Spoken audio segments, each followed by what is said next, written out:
విఘ్నేశ్వరుణ్ణి చూసేటప్పటికీ ఆవిడ మురిసిపోతుంది.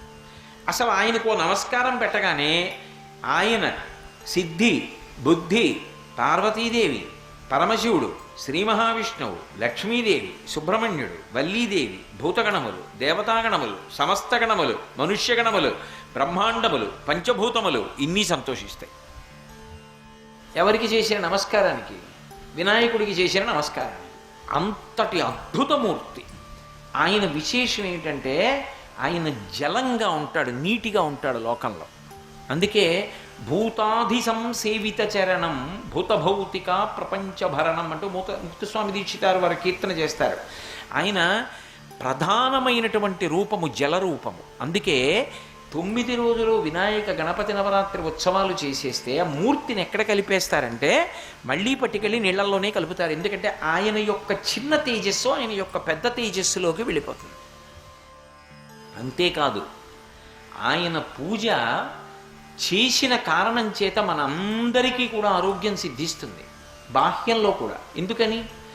ఆయనకి పత్రులతో పూజ చేస్తాం. నేరేడు, మారేడు, నెలవంక, మామిడి, దుర్వార, చెంగల్వ, ఉత్తరేణు వేరు వేరుగా తెచ్చి వెట్కతో పూజింత్రు పర్వమున దేవ గణపతికి నిపుడు జయ జయమంగళం నిత్య శుభమంగళం అని చదువుతుంటాం కదా. ఇందులో అన్నీ ఔషధీతత్వం ఉన్నవి. నేరేడు, తెల్లారి లేస్తే నేరేడు పళ్ళు కోరుకుని ఎవరు తింటారు? మధుమేహ వ్యాధిగ్రస్తులందరూ తింటారు. 2, నేరేడు పండు సంవత్సరానికి ఒక్కసారైనా తినమంటారు. ఎందుకో తెలుసా? జీర్ణం కాకుండా లోపల ఉండిపోయిన వెంట్రుక కూడా జీర్ణం అయిపోతుందంటారు. పొరపాటున వెంట్రుక లోపలికి వెడితే నేరేడు పండు స్పర్శకి జీర్ణం అవుతుందంటారు. అంతటి ఔషధీతత్వం. అటువంటి నేరేడు, మారేడుకి చెప్పవలసిన అవసరం ఏముంది? అసలు మారేడుని మించినటువంటి ఔషధి ప్రపంచంలో లేదు. అటువంటివన్నీ కూడా ఒక్కొక్క పత్రిది అంతంత ఔషధీతత్వం. అందుకే వాటిని నిర్ణయించారు. అవి వచ్చి మట్టితో చేయబడిన మూర్తి పృథివీతత్వం మూలాధార చక్రానికి ఉంటుంది. ఆ మట్టితో ఉన్న మూర్తికి తగిలిందనుకోండి, అందులోంచి రసాయన చర్య చేత మనందరినీ కాపాడగలిగినటువంటి విషయములు విడుదలవుతాయి.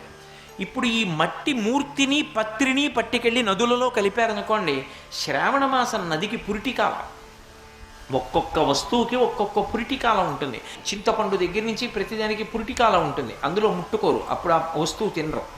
నదికి శ్రావణ మాసం పురిటికాలం. అందుకే శ్రావణ మాసంలో నదీ స్నానం చెయ్యరు. మూషిక వాహన మునిజన భావన నీ పదమే శరణు, నీ పదమే శరణు.